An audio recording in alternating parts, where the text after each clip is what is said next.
Jason, take me back to being 16 on that loading dock in Brighton, Michigan. What did it actually look and feel like? So, so first of all, it was my first job, my first job in restaurants, my kind of intro to hospitality, if you will. It was Chili's in Brighton, Michigan. It was across from a movie theater and a Target, so a very busy location back in the early 2000s. Um, so my brother was a server there, and he got me in. I'm a 16-year-old kid with braces. I'm wearing an enormous Chili's T-shirt, and it's about 95 degrees on a humid day in September, and it's my first day on an early Saturday morning. I'm a junior in high school at this point, and I am my first job is scrubbing the back dock of a Chili's. And back then, this was before they had companies that came in and took the fryer oil from you and recycled it. You had to put it in a shuttle and take it out to the oil bin and let someone come to pick it up. So there's oil everywhere, grease everywhere. It smells like an old bloomin' onion. Or I'm sitting there and I'm scrubbing and I'm sweating and it's 8:30 in the morning. I'm tired and it was kind of my intro into what it looks like behind the scenes of a restaurant, and what it takes and how early you have to get there and the attention to detail and doing all of the little things that no one notices but everyone expects. And setting up a dining room, cleaning tables, scrubbing a pack dock. My first day I hated it, and then I saw what a good shift is and what that means and all these people kind of working together and what my part in that was, and that was bussing tables, ensuring that the dining room stayed clean throughout a busy service, setting that place up for success. And I just kind of fell in love, and I've been doing it for 23 years. Yeah, you've operated in almost every format hospitality has. Is there Yeah. one thing you've watched? Is there one thing you've kind of watched kind of break in every single one of those, no matter what the operation was? I think, preparation's so important. You could tell when you're in a good restaurant how focused people are on the preparation. And when I say preparation, I mean more than just food prep. I think about the plates that are chosen, the glassware that's chosen, the chairs that are chosen. Are they durable? Are these things that last? Mm. I think people that focus on the details tend to run successful restaurants. And are your people prepared? Are you running great pre-shifts? Are you bringing everyone together? Is everybody on the same page? I think everyone can agree when you go to a great restaurant, you feel it more than you see it. I think you feel it in who is prepared for the day, for the shift. We have this thing where a long wait time is not something that we're proud of. We want to bring people in, invite them into our space, have them enjoy an experience, and then send them on their way, talking about how great it was. Everything should be efficient. The seating, the greeting, everything should be clean. The food should be great. Everything should be paced very well. A great appetizer at the table. It's cleared before the dinner comes. All of these little details, I think, matter, and it all comes down to: are you prepared for the day? Yeah, I think even if there's a longer wait time, but all the details are there, to your point of Yes. you're greeted immediately, you get Yes. something to drink. And even if a server says we're a little behind today, whatever it might be, whatever the situation is, you're Yeah. four cooks down, you're three servers down, and they're covering half the restaurant. I feel like if they're prepared and they know that and they communicate that to the guest, that at least for me, that you're more willing to give some grace to be like, okay, I get it. Like they Yeah. got a lot going on, Yeah. but they're hitting all the details, and you still feel the energy. You feel all those points that you just said. Yep. Yeah, I think great leaders are master communicators, and they bring clarity to any organization, any restaurant. And I think, hey, we're going to be short today, but here's what I want you to do. Here's how the sections are going to be laid out. Here's your tandem partner today. It's going to be a rough shift, but we're going to get through it. And here's what you need to know. And I think people appreciate that. I think everyone understands that the restaurant industry is very difficult. You're relying on a lot of different parts to make it happen every day. And sometimes those parts aren't there. Sometimes things are broken. Sometimes people are short staffed. But I think that's when true hospitality comes out. It's, hey, you're not going to feel this. What you're going to feel is a great experience. And this is why. It's because we came into work and we knew that there was a plan to get through all of these things that we're faced with today. You said that you had to unlearn that scale and bureaucracy are are the same thing. Yeah. What do you mean by that, and how did you unlearn it? I think for a while, when people talked about scaling organizations and growing organizations, it was about adding layers. We got big, we got this to this point, and now we can hire this position, and now we can hire this position, and now we can hire this position. I think what I learned is that makes scaling very difficult because it adds more complexity in between. What I learned is what I had to unlearn is that, no matter how high you get in this industry, no matter where you are and where you're going, it's so important to stay connected to the operation. I think, you just learn a lot of things that you don't see in a report, you don't see in a meeting. I think, what I wrote my book about was seeing what's in between the story and what's reality. And I think reality is Mm, walking into the restaurant and, feeling that people are prepared, feeling that things are clean. You can have a really busy restaurant, but it could be chaotic. And then you start to have deterioration from the inside, and you might not even see it. But that report says that sales are up. We're up 5-10% year over year. Everything's great. And then you walk in there, place is dirty. There's high turnover. There's things that you're not seeing on that report that matter. And I think field engagement's so critical. I think being connected to your leaders that are on site, no matter if you're a VP, an EVP, a CEO, they have these shows, where the CEO goes and does the does the job for a week, and he's learning all these things, and it's like shocking. And you're like, you should always feel that connected. You should always know what's going on and what your guests are experiencing. And that's how you can make really good decisions. And um, you know, bureaucracy, I think there's a place for it. I think there is a place for layers. But those layers all have to be connected and seeing the same thing. And that's what we should be talking about in meetings. We shouldn't be talking about just results. We should be talking about what's actually happening in the field. yeah, I always say that it's managing the middle of the P&L, because if you manage the middle of the P&L, Mhm. then the results drive themselves. You don't need to spend all the time of like, why are we down in our sales? Why are we down in this? And it's like, well, if we just focus on the middle, right? That's, Yes. to me, that's the middle is the people, the food, the things that actually make an operation run. That if we can focus on those, everything else, and it's a hard concept for a lot of people to Yes. put in their brain, especially at a higher level, when you say you have to trust the process and the results will come. Well, when you're looking at a spreadsheet and it says we're down, quarter over quarter, 10%, how are we going to make these changes? Mhm. They want the result to drive what happens in the middle of the P&L. And I feel like that's what you're really driving home or talking about. Yeah, absolutely. I learned that from luxury hotels, right? And managing the middle is the people and the experience. That's what the guest experience is, and that's what drives your top line, right? That's why people come back. In luxury hotel world, it's all about who you hire and who you're placing in front of these guests. And who is owning that experience on the floor. We had this thing. It was we hire happy, friendly, smiley people, and we can teach them any job in this hotel. And I Yep. took that to the airport when I opened up a restaurant there. And I was like, I want to hire happy, friendly, smiley people at the airport. That's how when people walk by. And the airport's the ultimate test of, are you, have you built the team that's going to attract people who are going through maybe the worst day of their life, maybe the best day of their life? You have no idea. But if you have happy, smiley, friendly people, they're going to see that. They're going to choose your restaurant. And that was always my goal. And I think those are the little things that when you are managing the people, when you are managing the experience, when you are managing the food, those produce tremendous results for your restaurant. How do you think leaders can stay connected to the operation? The higher you get, the like you said, there's obviously a time and a place for layers.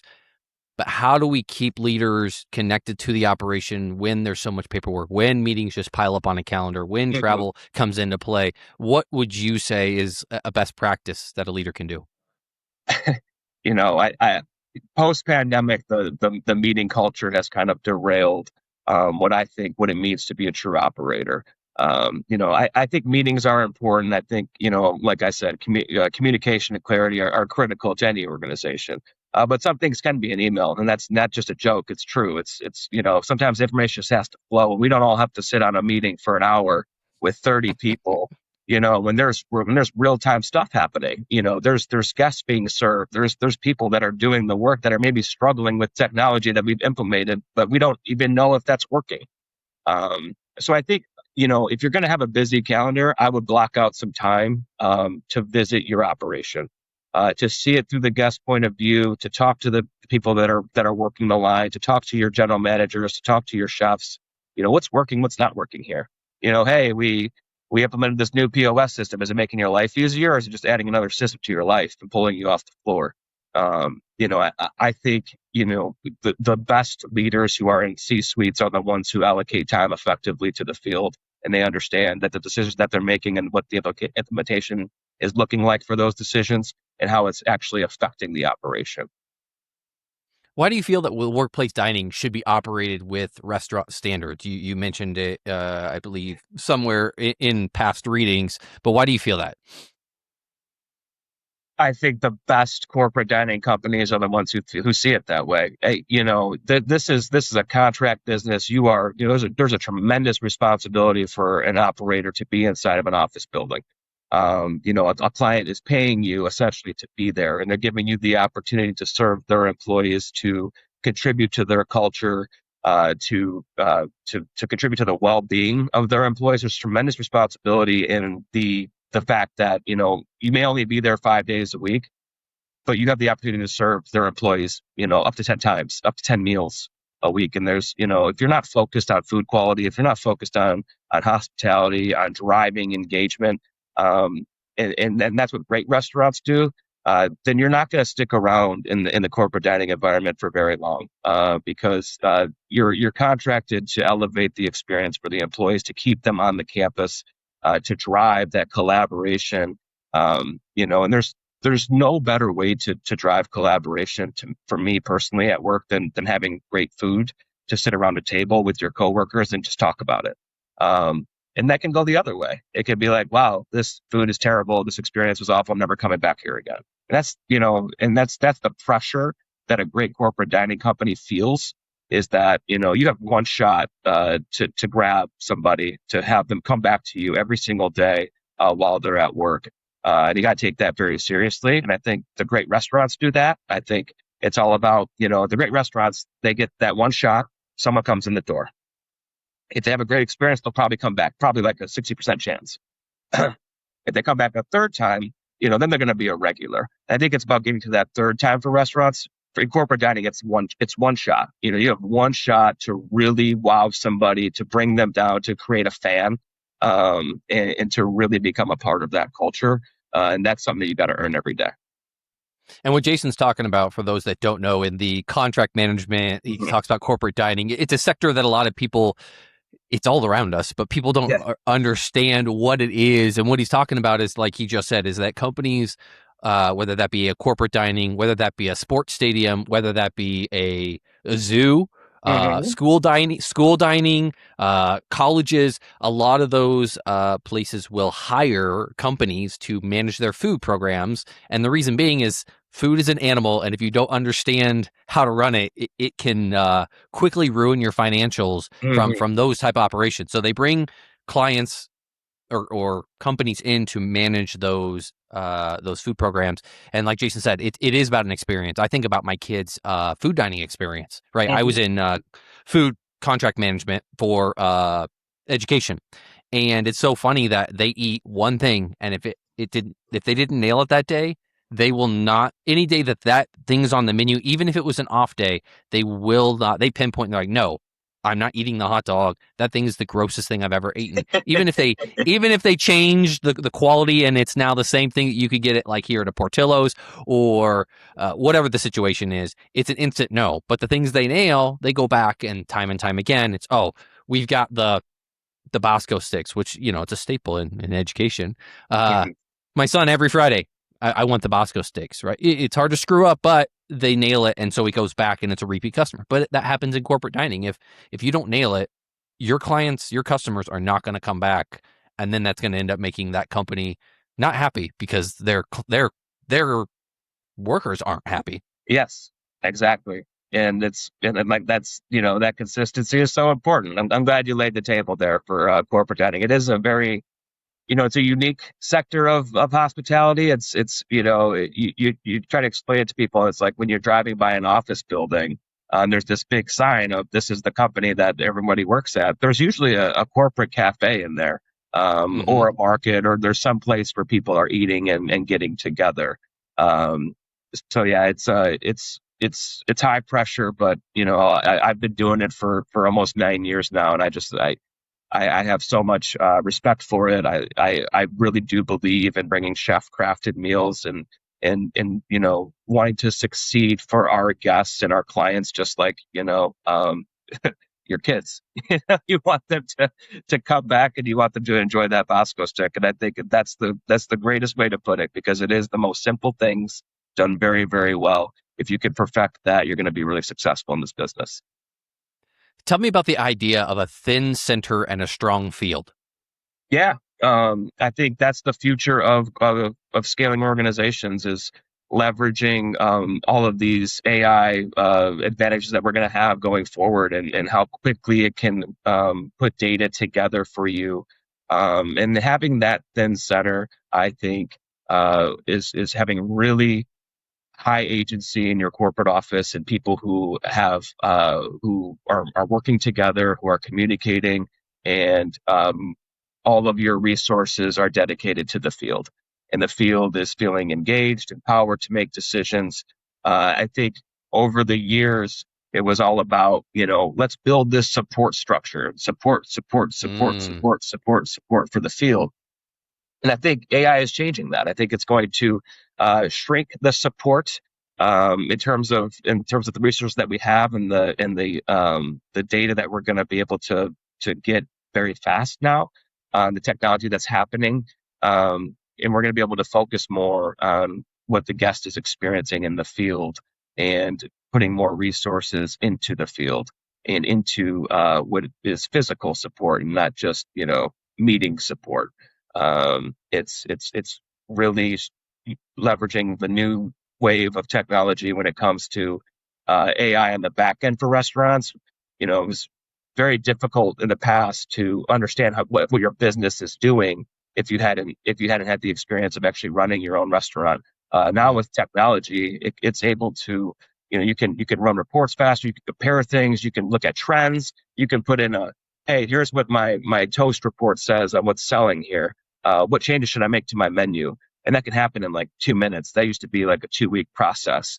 And to me, I think that's the advantage of having a thin center. It allows you to really focus on what's actually happening in the field. Okay, because you've said technology should make leaders more present, not Yes. less. Hmm. What do you say to those leaders at the unit level who potentially, I don't know. Again, I haven't been in physical operations now for a few years, but what are Hmm. you seeing? Like, what are companies implementing at the unit level to help operators, the literal day to day stuff, versus it totally makes sense from a data analytics and the Hmm. corporate side of things, where you can run reports faster, get numbers out quicker, all those Hmm. things. But how can a manager at the unit level that's still a leader implement or use AI and technology in their operation? Well, I think from a chef perspective, right? Writing menus, doing prep lists, doing prep sheets, doing recipe development, all of that is now happening so fast. Building labels, all of these things that used to take people 4 to 6 hours a day can take someone an hour. You could hey, you can load in all of your previous menus for the 6 months with all the sales reports. What's been selling here? What are people liking? Instead of you going through that line by line, there's technology that actually can spin that data out for you, and you can make really good decisions in the field, um, by understanding what the people that you're serving are enjoying out of your kitchen, which I think makes people more agile. It makes companies more agile. It makes, especially when you're a boutique operator, uh, that empowerment in the field with that kind of data is very powerful. And then the chef, can now spend time developing his kitchen, spending time with the guests, and actually, you know, not being behind a computer screen, which any chef that you'll talk to hates that part of the job. It's not a fun part of the job. So when you could take, 6 to 8 hours and put that into, working with your team instead of working behind a screen, I think that's very powerful. Yeah, I wish back in the day when I was at literally running universities, I wish I had, especially with the picture technology of being able to like take pictures and it read Yeah. pictures. Yeah. Think about production sheets and entering those in. I mean, we had to enter in breakfast, lunch, dinner for, I don't know, 13, 14 stations. And it's not like it Hmm. was 2 items per station. We're talking a Hmm. salad bar with 30 Hmm. options, and we had to track that meticulously for Hmm. proper production, for waste reduction. But I would spend at least an hour. I would come in early just to put in the production Hmm. reports so that I could be on the floor or be with the team and not be behind the computer Yeah. all day. And a lot of chefs get behind. And I could only imagine now being able to just snap a picture, load it up and say, here, put this into the program, and it just putting in all my results and then being able to get back to it within probably 10 minutes. Yeah. Yeah, I mean, when you work in this business, you don't want to be stuck, figuring out technology and spending time typing and looking at all this data. You want to be out in front. You want to be, providing an experience for people. When you have a really good tech stack for an operator, there's really nothing better because that operator is engaged, and that's what I mean by running it like a restaurant. That person's on the floor. They're not spending time in the office. And I think, the efficiency factor is just so critical, and it is so different now. I mean, I remember trying to food cost menus back in the day. You take all your invoices, you have stacked like this, you got your Excel spreadsheet, you're typing in all your stuff. You're like, oh, you're doing all this math. That stuff happens almost automatically now with invoices coming in electronically. They're pulling in what the price changes are. I mean, things are just, it's been such a great time to be in this industry because we are moving so much faster than we ever have been. Yeah, scaling, prep lists, being able to just, and the ability to, and I challenge people that say the AI is cumbersome and I need to know how to prompt. Turn on the voice mode, not that it needs to talk back to you. Turn on the Yeah. voice mode and have a conversation and say, Yeah. this is exactly what I've got going on today. That's what I do. And it's crazy that when you can give it a context that's uh, a full on uh, conversation Yeah. with it, and it Yeah. feels weird that it can take that and then spit out and be like, oh, okay, you said you needed onions for this station and this station and this station and this station, and it Hmm. can sum it all up. And trust me, its math is going to be right. I don't think there's been It's a great. time Yeah. where its math has been off and told me, your conversions from grams back to pounds and ounces is incorrect. They're spot on. So Hmm. talk to it like a person and use it like that to do your prep list, to do those monotonous tasks that you have to sit there and just constantly write. Yeah, I mean, you're trying to scale food for 1,000 people, that used to be a really tough deal. And you'd have to be a really high level chef to understand how to get your team focused Mm. on how to build these recipes so that, yeah, it's easy to make, 20 of something. But when you're making 1,000, there's a lot of math that goes involved. It's involved in that. And using AI and leveraging AI to help you solve that problem and to be as accurate as it is just a blessing now. It makes people really start to focus on what we're actually making over and tasting the food and having more time to focus on what the guest experience is and not just all of the prep work. Outside of AI, what other tech are you guys implementing or you're seeing in kitchens or front of house to make their operations better? I think, self checkout has come a long way with AI. I mean, we're working with a partner out in the UK about this. You can literally, and you're starting to see it at stadiums now where you drop, um, a bottle of water, a side of chips, and a sandwich, and it picks it up in like a second. And that transaction where people were traditionally fumbling, they're trying to find the laser, and it's like, oh man, where is this barcode? And, it takes like 5 minutes for someone to check out. It takes like 30 seconds now. And to me, I feel like that is the pinnacle of what AI can do for hospitality. It's removing friction, and really focusing on the experience. Um, a bad checkout experience, whether it be at a grocery store or at a stadium or in a restaurant, can kind of ruin the whole thing. But if you can, use this new development and technology to make that as frictionless as possible, that's what we're really interested in. That's what we're seeing. is just the advancement in this self-checkout model that allows us to put more resources into the kitchen, into the guest experience.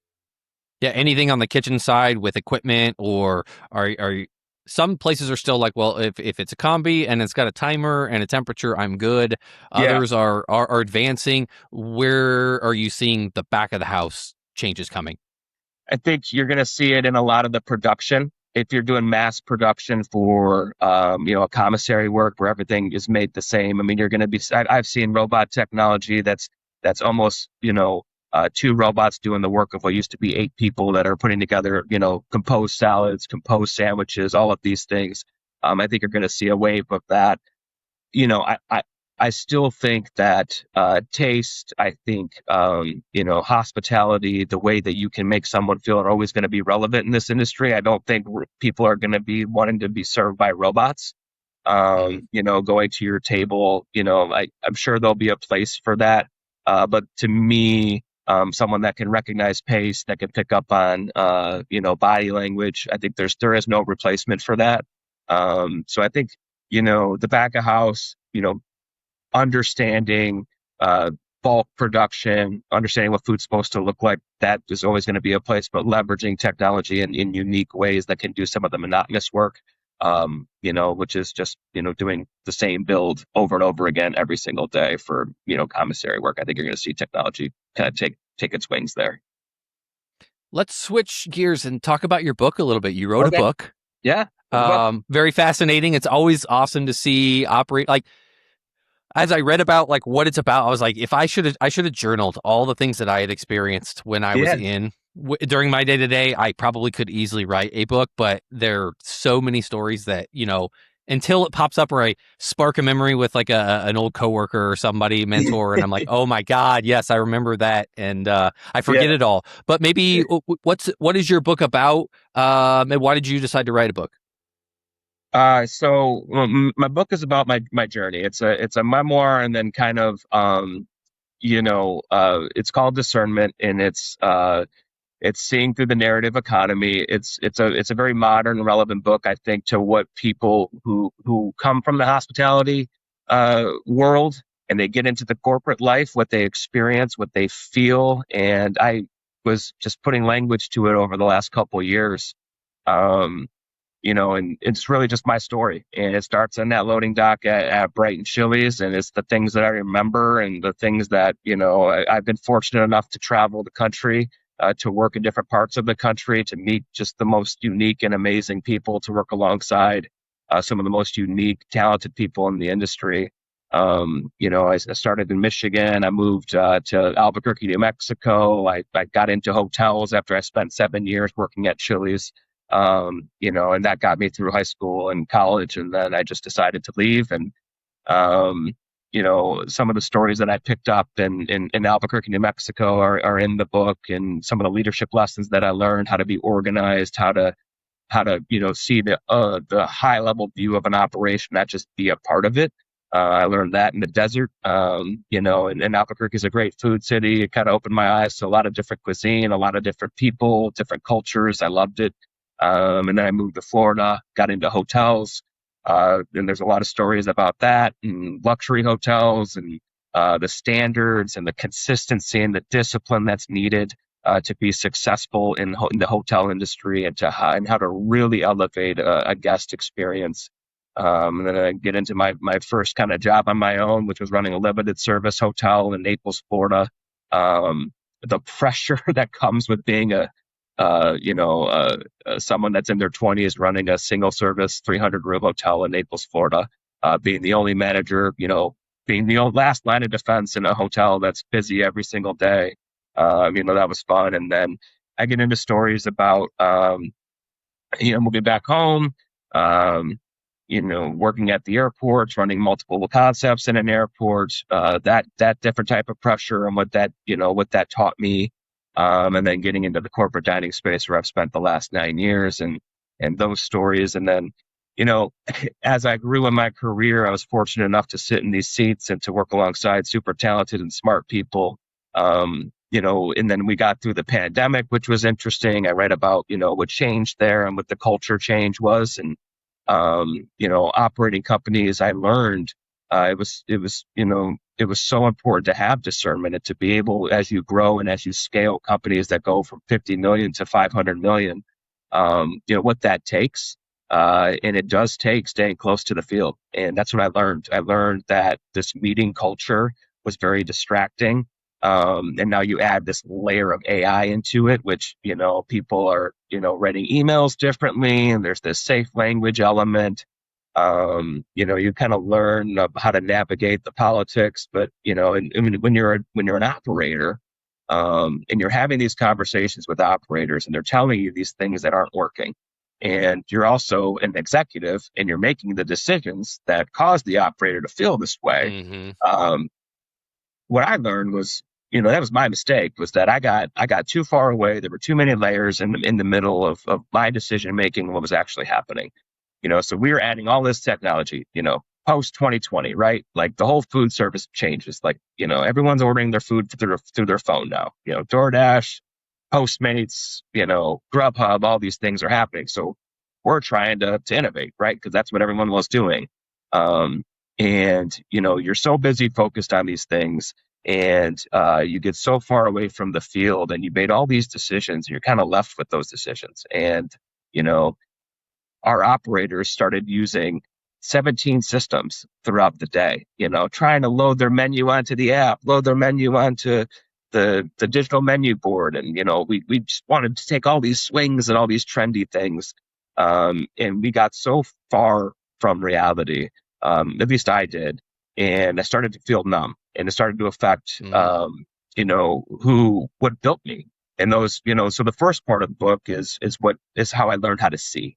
It's how I learned what details to look at, what matters in great high level hospitality. And the second part of the book is what happened when I got away from those fundamentals. And that's what I wrote about. And I wrote about, what I think the future is, and that is that lean center. It is about being more connected, instead of disconnected. I feel like this whole virtual world has kind of pulled us away from each other. And we're not having the off conversations that we used to have. Everything's structured, executives, if you look at your calendar, every day is full of these, meetings. And, some of them are productive, some of them are needed, but a lot of them are, just for show and just to be there and just to, maybe make a decision, maybe not. Sometimes you're overwhelmed and you're not even engaged anymore. And I feel like that's what happened to me. Is it hollowed me out. I started to feel it at home. And, to me, why I wrote the book is that I realized that reality was the most important thing in any job. Is, what are we actually doing? What, is happening in our company? What are our guest experience? What is all of this? And are we getting out there? Are we tasting our food? Are we talking to our people? That's what's most important. A company is just made up of people. It's just a bunch of people who, may or may not be engaged in their job. And, how do we drive engagement? It's having conversations, and it's communicating with them, and it's being connected to what is actually happening.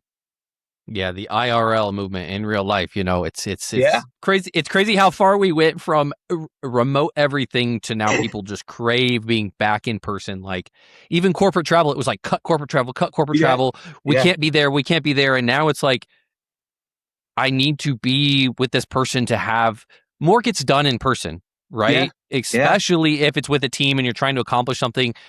I feel as if you almost value your time more because you put in energy, effort to be where you're at versus it's easy Absolutely. to just throw on a t-shirt, get put on a camera and then just have a conversation to your point. Then you're distracted with emails and messages going on and nothing can feel real and nothing happens. The meeting culture just drove me absolutely nuts when I was in that space of I'm Yeah. like, this could have been a 5-minute email. I don't know why we're sitting in here for 3 hours talking about the same thing that we talked about last week and nothing has changed. If we're Yes. not here to make a decision or whatever, I don't know. There was just so much wasted time in these meetings. And to your point, it just felt like it was calendar fill versus actual meaningful work. Yeah, it turns into performance. Um, and it's even harder now because of how virtual things are. Your results are not as visible as they are.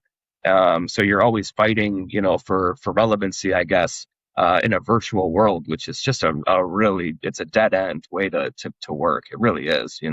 Um, if and I don't think we need to be in the office 5 days a week, 9 to 5 anymore. I really don't believe that.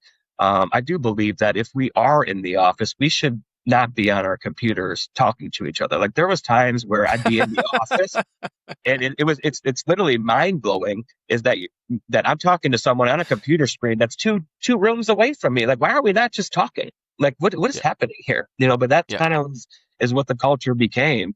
And I worry that we're going way too far into this meeting culture, which obviously it would help me in the business that I'm currently in is get out, get to work, get to collaborate with your coworkers and man, just do it around a good meal. I mean, if you're going to be at work, you might as well be with your people that you're working with. You know, Totally agree. Most books have a story that the writer usually almost cut because there's usually a lot of information. You got to whittle it all yeah, down. yeah. Do you have a story that on both sides either did get cut because maybe it was a little too much to put in the book, or one that just made it because you're like, I think this story needs to be told? Great question. In hospitality, there's always stories, right? And I remember, uh, being in it, right? And there's stories, but when you're running a limited service hotel, I mean, the things that you see in South Florida during the busy season. I mean, I could write a whole book on that. I didn't put any of those stories in there, which I probably should have. Where you walk into a room and someone's smoking and it's like, okay, well, this is not allowed. Why are we doing this? You got to handle that. And there's no one behind you. And there's this really, there's things that happen in hospitality that you're like, wow, that anyone that has ever worked in this industry can tell you that, things happen and, some of them are funny, some of them are scary, some of them are just inappropriate, obviously, that you can't put in a book. Um, so yeah, I mean, gosh, maybe I'll just tell a story that did get in the book. Um, there was a moment, and this didn't even happen at work, but I think this is important. And, when I moved out to Albuquerque, I'm a kid from Brighton, Michigan. You know, all I grew up around was lakes. There was no mountains here. I'm 23 years into my life, and I never even been to the West Coast and seen mountains or different terrain. It was just Detroit and working hard and blue collar Midwest Rust Mm-hmm. Belt dude. I go out to Albuquerque first week there. I write about this in the book. I go out there alone, which I'm a middle child, so not used to being alone. So it was my first time in life, kind of going out to eat by myself and kind of like, I'm 23 years old. I'm in the freaking southwest part of the country. I've never been there. I don't know anybody.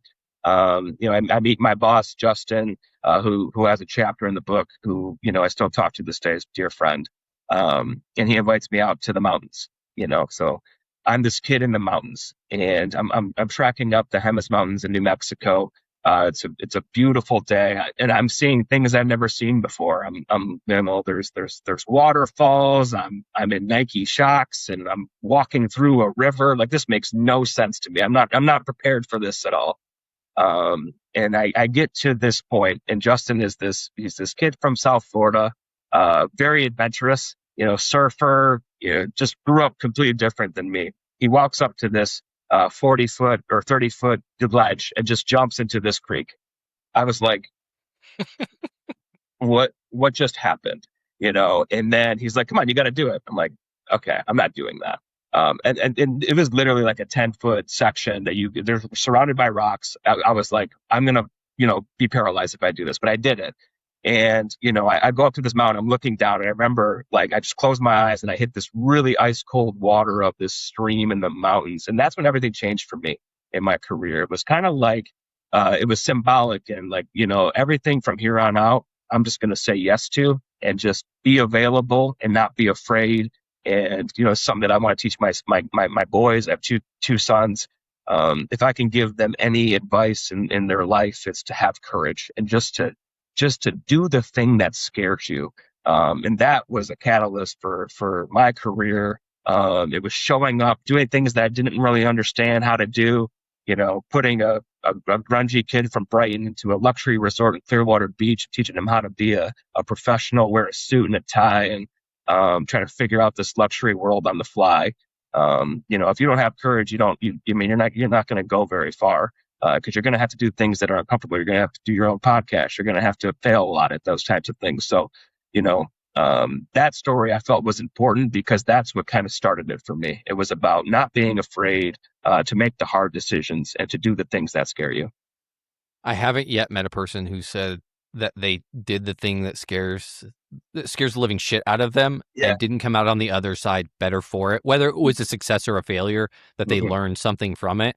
So I think that is a great lesson that you could impart to anyone listening, especially to two young boys. I've got a boy myself and a daughter, and I try every day to say, just go for it.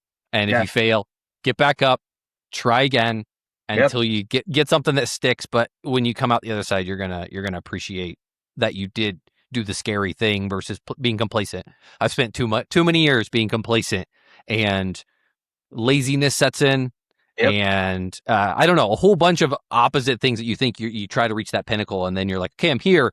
But then you just motivation, everything just lacks, and then life doesn't feel the same as when you're always on edge in a good way and trying to better yourself. Agreed. Couldn't agree anymore. Oh, Jason, this has been fantastic. Hit everyone up on socials where they can go to check everything that you're doing.